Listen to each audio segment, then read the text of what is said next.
আসসালামু আলাইকুম everyone, welcome back to my channel Mahima cooking house. আজকে আমি আপনাদের তৈরি করে দেখাবো দুই ধরনের জুস। একটা হচ্ছে গিয়ে ম্যাঙ্গো মিল্ক জুস আর একটা হচ্ছে গিয়ে ম্যাঙ্গো জুস। বাজারে রাসায়নিক পদার্থ মিশ্রিত অনেক ধরনের শরবতই আপনারা খেয়ে থাকেন।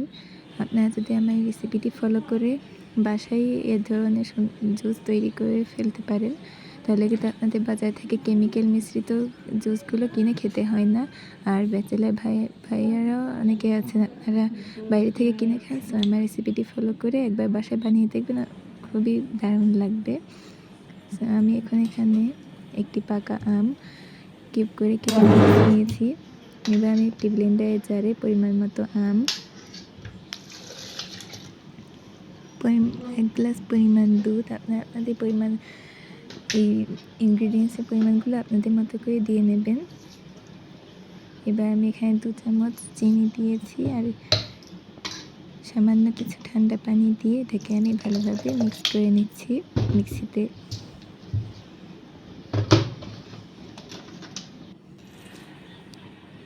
এটা আমার হয়ে গেছে ব্লেন্ড করে। এবার আমি ঢেলে নিচ্ছি একটি গ্লাসে। এবার আমি ম্যাঙ্গো জুস বানাবার জন্য আমি ব্লেন্ডারে জারে পরিমাণ মতো আম, পরিমাণ মতো চিনি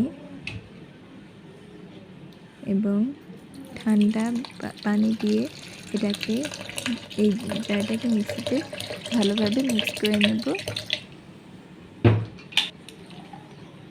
এইটা আমার হয়ে গেছে। এবার আমি এটা গ্লাসে পরিবেশন করে নিচ্ছি। দেখুন দুটো গ্লাস কত সুন্দর দেখতে লাগছে।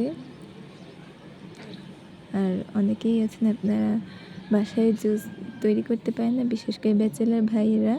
সো আপনারা যদি আমার এই ভিডিওটি দেখে একবার বাসায় বানিয়ে ফেলেন, তাহলে কিন্তু আপনাদের বাইরে থেকে কেমিক্যাল মিশ্রিত, রাসায়নিক পদার্থ মিশ্রিত বাইরের জুস খেতে হয় না।